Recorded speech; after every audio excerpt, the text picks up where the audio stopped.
ব্যক্তিগতভাৱে মই পঢ়িছোঁ। মই এজন ৰসায়ন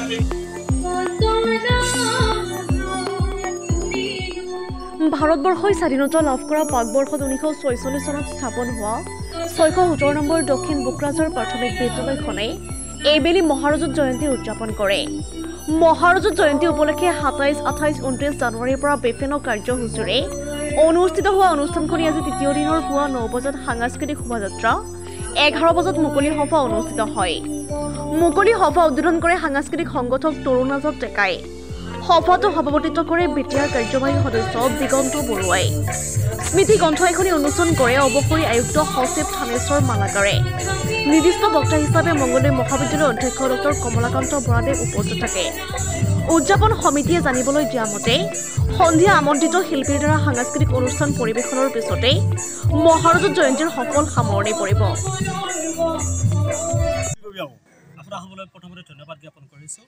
1946 চনতে স্থাপিত দৰঙৰ আৰু ওদালগুৰি জিলাৰ সীমামূৰীয়া অঞ্চলত স্থাপন হোৱা এই 617 নম্বৰ দক্ষিণ বোকৰাজৰ প্ৰাথমিক বিদ্যালয়ৰ তিনিদিনীয়া বৰ্ণাঢ্য বৰ্ণিল কাৰ্যক্ৰমণিকাৰে অনুষ্ঠিত হৈ যোৱা মহাৰাজত জয়ন্তীৰ আজি তৃতীয় দিন। এই তৃতীয় দিনত ইতিমধ্যে অসমৰ বিশিষ্ট সাহিত্যিক থানেশ্বৰ মালাকাৰদেৱ, বিশিষ্ট চিন্তাশীল প্ৰগতিশীল ব্যক্তি ডক্টৰ কমলাকান্ত বৰাদেৱ মংগলদৈ মহাবিদ্যালয়ৰ অধ্যক্ষ, লগতে আমাৰ বিশিষ্ট লোকশিল্পী তৰুণ আজাদ ডেকাদেৱ প্ৰমুখ্যে বহুকেইগৰাকী গুণী জ্ঞানী ব্যক্তিৰ উপস্থিত থাকে আৰু তেখেতসকলৰ বক্তব্যই নিশ্চিতভাৱে আমাক আপ্লুত কৰে। তাতোপৰি আপোনাসৱক অৱগত কৰিবলৈ পাই সুখী হৈছোঁ যে প্ৰায় 200 পৃষ্ঠাজোৰা এখনি স্মৃতিগ্ৰন্থ আমি যিমান সাধ্যানু অনুসৰি পাৰোঁ এই অঞ্চলৰ তথ্য সমৃদ্ধ বিষয় সম্ভাৰক লৈ প্ৰকাশৰ বাবে প্ৰস্তুতি চলাইছিলোঁ আৰু আমি দেখিছোঁ যে উক্ত স্মৃতিগ্ৰন্থখনিও এই মহাৰাজত জয়ন্তীৰ উপলক্ষে প্ৰকাশ কৰা মহাৰাজত প্ৰবাসখনিও শ্ৰদ্ধাৰ সন্মানীয় সকলো ৰাইজে স্নেহেৰে আদৰি লোৱাটো আমাৰ পৰিলক্ষিত হৈছে আৰু আমি আশাবাদী ৰাতিলৈ আমাৰ সাংস্কৃতিক সন্ধিয়া আছে আৰু সাংস্কৃতিক সন্ধিয়াটো আপোনাসৱৰ সকলোৰে সহযোগিতাত নিশ্চিতভাৱে আমি সফল ৰূপায়ণৰ দিশে অগ্ৰসৰ হ'বলৈ পাৰিম। এইখিনিকে কৈ আপোনালোকক পুনৰবাৰ ধন্যবাদ জ্ঞাপন কৰিছোঁ। একোখন অনুষ্ঠানৰ যি ৰূপালী জয়ন্তী বা সোণালী জয়ন্তী অথবা হীৰক জয়ন্তী, মহাৰাজত জয়ন্তী, শতবাৰ্ষিকী, এই অনুষ্ঠানবিলাক যে উদযাপন কৰে ইয়াৰ অন্তৰ্নিহিত উদ্দেশ্য থাকে। সেই উদ্দেশ্য মই আচলতে উদ্বোধক হিচাপে আজিৰ মুকলি সভাখনত কৈ দিছোঁ।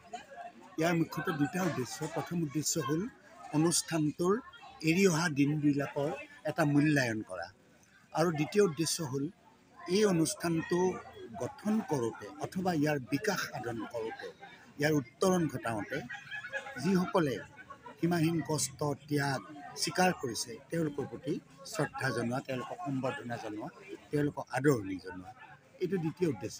আৰু তৃতীয় আৰু শেষ উদ্দেশ্যটো মই এই বুলি ভাবোঁ যে এনেকুৱা অনুষ্ঠানৰ মাজেৰে কি হয় এটা নতুন পণ ল'ব পাৰে। আমি কি ভুল কৰিলোঁ, আমাৰ অনুষ্ঠানটো আজি ইমান বছৰে চলি আছে, এই হৈ যোৱা দিনবিলাকত আমি এইখিনি ভাল কৰিলোঁ, এইখিনি আমি কৃতকাৰ্য হ'লোঁ, ক'ত কৃতকাৰ্য হ'ব পৰা নাই, ক'ত বেয়া হৈছে, সেইখিনি আমি আলোচনা কৰি আমি নতুনকৈ পদক্ষেপ ল'ব পাৰোঁ। আমাৰ যোৱা 27 তাৰিখৰ পৰা তিনিদিনীয়া কাৰ্যসূচীৰে বৰ্ণাঢ্য কাৰ্যসূচী আৰম্ভ কৰিলোঁ আমি মহাৰাজত জয়ন্তী। 2022 চনৰ মাৰ্চতে আমি আৰম্ভ কৰিছোঁ কামটো। আমি তেতিয়া আমি কিবা উন্মোচন কৰিলোঁ। তাৰপিছৰ পৰা আমি অহৰ্নিশে দিন ৰাতি একাকাৰ কৰি আমি সদস্যবিলাক ঘূৰিছোঁ। ঘূৰি অন্ততঃ কিছু আৰ্থিকভাৱে সাহাৰ্য লৈছোঁ গাঁৱৰ পৰা। লৈ এনেকৈ আৰম্ভ কৰিলোঁ তিনিদিনীয়াকৈ।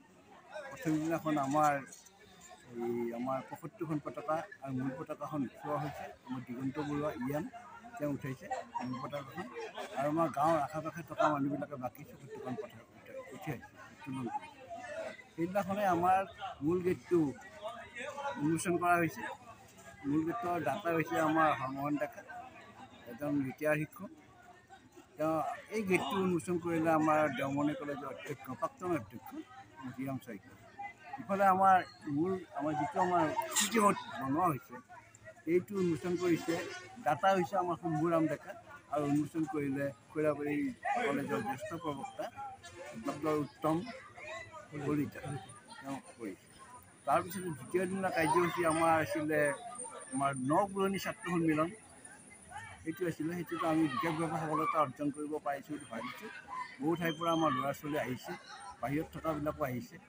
আটাইবিলাক আমি এটা সন্মিলিতভাৱে প্ৰীতি ভোজনো কৰা হৈছে। এদিনাখন আটাইবিলাক লগ হৈ সকলোবিলাক সন্তুষ্ট হৈছে। তাৰপিছত আজি আমাৰ মুকলি সভা আছিলে, ৰাতিপুৱা শোভাযাত্ৰা এটা হৈছে, বৰ্ণিয়াল শোভাযাত্ৰা। বিভিন্ন সংস্কৃতিৰ মাজেৰে বিভিন্ন সংস্কৃতি সম্পন্ন মানুহবিলাকো আহিছিল।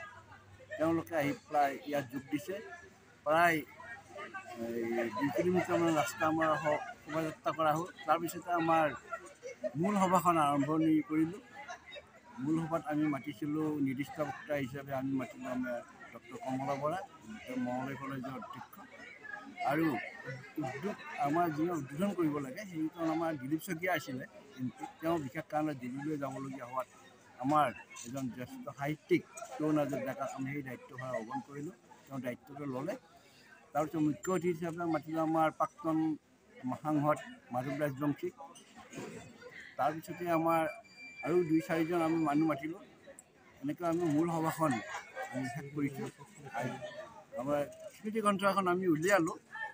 আমাৰ আশে পাশে থকা যিবিলাক পৌৰাণিক মঠ মন্দিৰ আছে, আটাইবিলাকৰ আমি তাত ফটোবিলাক দিছোঁ। আৰু সেইখন আমাৰ উন্মোচন কৰিলে অসম চৰকাৰৰ আয়ুক্ত সচিব থানিশ শৰ্মা নাথে। আজি হ'ব এতিয়া আমাৰ সাংস্কৃতিক সন্ধিয়া এটা হ'ব।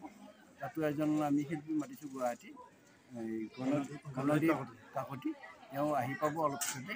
এনেকৈ আমি আজি নিশাটো 10 বজালৈকে, আমাৰ 11 বজালৈ পাৰ্মিশ্যন দিছে। আমি তাৰ ভিতৰতে আমি শেষ কৰিবলৈ চেষ্টা কৰিম।